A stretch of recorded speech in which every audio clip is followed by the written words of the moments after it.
दिल्ली की बात डिस्कस कर लूं। दिल्ली की वो कौन सी सीट है जिसमें मामला फंसा हुआ लग रहा है, आइए जरा वो भी देख लें। यहां पर दिल्ली की सीट महाबल मिश्रा निकालेंगे आम आदमी पार्टी की तरफ से, या कमलजीत सहरावत भारतीय जनता पार्टी की वो सीट हथिया लेंगी। यहां पर भी ये कहा जा रहा है कि ये कॉन्टेस्ट बहुत क्लोज है।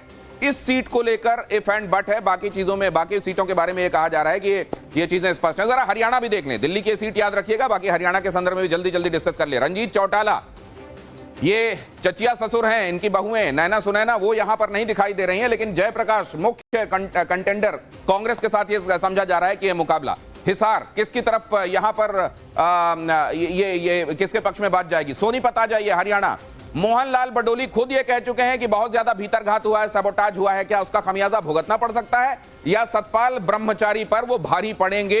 ये जो मार्जिन है जब कम होगा तो बहुत सारे ऐसे माइन्यूट फैक्टर्स आपको ध्यान रखने पड़ेंगे। कृष्णपाल गुर्जर, तीसरी बड़ी जीत इनकी हुई थी पिछले बार के चुनावों में, 6 लाख से ज्यादा मार्जिन से जीते थे, लेकिन इस बार कहा जा रहा है कि मार्जिन बहुत कम है और इस बार यह तक हो सकता है कि एकदम वर्ज पर खड़े हुए हैं, या तो इधर या उधर। महेंद्र प्रताप, यह कहा जा रहा है कि ये जीत सकते हैं। ये दिल्ली और हरियाणा के बारे में आपने ये देखा कि चीजें क्या जा, अब जरा ये समझ लूं कि इसके बारे में लॉजिक कहां किसका क्या है। हर्षवर्धन, पहले आपके पास।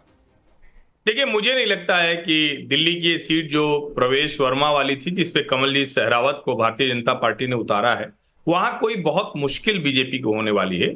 दिल्ली में 7 की 7 सीटें भारतीय जनता पार्टी के पक्ष में जाती हुई दिख रही, इसमें मुझे कोई भ्रम नहीं दिखता है। महाबल मिश्रा को लेकर जो कहा जा रहा था, और देखिए पहले महाबल मिश्रा का जो प्रभाव था और अभी जिस तरह की स्थिति है, उसको फर्क करके देखना चाहिए। अभी वो आम आदमी पार्टी के साथ है, लेकिन मुझे नहीं लगता कि वो इस स्थिति में है कि चुनाव जीत सके। अब न तो पूर्वांचल का वोट आने वाला है, तो दूसरा वोट आने वाला है, जिसको बार बार कहा जाता है कि कुछ आधार उनके पास बचेगा।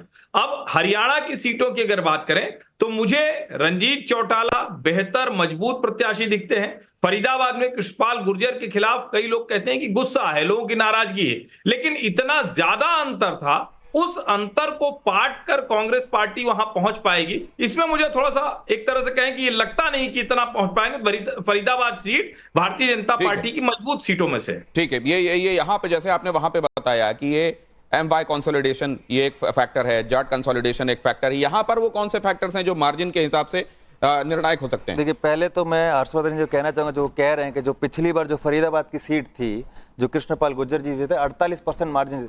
आप ये मत सोचिए कि आपको 48% पूरा इधर करना है, आपको सिर्फ और सिर्फ 25% इधर से उधर करना है। अगर 25% उधर से गया तो दूसरे में ऐड हो जाएगा, तो जो 48 का आपका 3% के मार्जिन ऑफ एरर में आएगा। इसलिए मैं कहना चाहूंगा कि यहाँ पे जो हमें देखने को मिला है, जो गुज्जर वोटर है वो इनसे नाराज है। अब ये उसके क्या कारण है वो हमने इतना तो नहीं देखा, पर गुज्जर वोटर जो, उसमें हमें नाराजगी इनमें दिखी और जो नंबर्स में हमें देखने को मिली है। और दूसरा यहाँ पे जो जाट है वो तकरीबन 14% है, जो एनीवेज वहाँ पे कांग्रेस की तरफ ज्यादा झुका हुआ है। और यहाँ पे दलित वोटर भी जो है 14%, वो भी थोड़ा कांग्रेस की तरफ झुका। कमरुज़्ज़मान साहब, इस पर आपका रिएक्शन, उसके बाद मैं बिहार जाने वाला हूं और बिहार हम दिखाएंगे अपस्टेयर उधर से, उसके लिए तैयारी रखिए। जी बताइए। हरियाणा में देखिए, सबसे बड़ा मुद्दा जो था वो फार्मर्स एजिटेशन था। इसके चलते कट्टर सरकार का ऊपर एंटी इनकमेंसी काफी था। वहां पे जाट का भी एक तरफ से कंसोलिडेशन हुआ टुवर्ड्स द कांग्रेस, और दूसरा बात वहां पे हुदा साहब का लीडरशिप जो था वो भी काफी एक निर्णायक भूमिका वहां पे इस बार इलेक्शन में नजर आएगा। हरियाणा का रिजल्ट हमेशा ही बेलवेदर स्टेट बोला जाता है उसको, और इस बार नतीजा जो है चौंका देगा आप सबको। इस बार के नतीजे चौंकाने वाले कितने होंगे, वो जो एग्जिट पोल के सर्वे में सामने आ चुका है, क्या उससे बड़ा ज्यादा कुछ होने वाला है, एकदम ही एंटी क्लाइमैक्स होने वाला है? कुछ लोग ये अब भी उम्मीद कर रहे हैं, इसके बावजूद कि सारे के सारे पोल ये इशारा कर रहे हैं कि सरकार तो बन रही है भारतीय जनता पार्टी की, और उसमें भी आपने देखा कि कहीं पर बहुत स्ट्रगल वाली सिचुएशन किसी भी एग्जिट पोल में नहीं दिखाई दिया।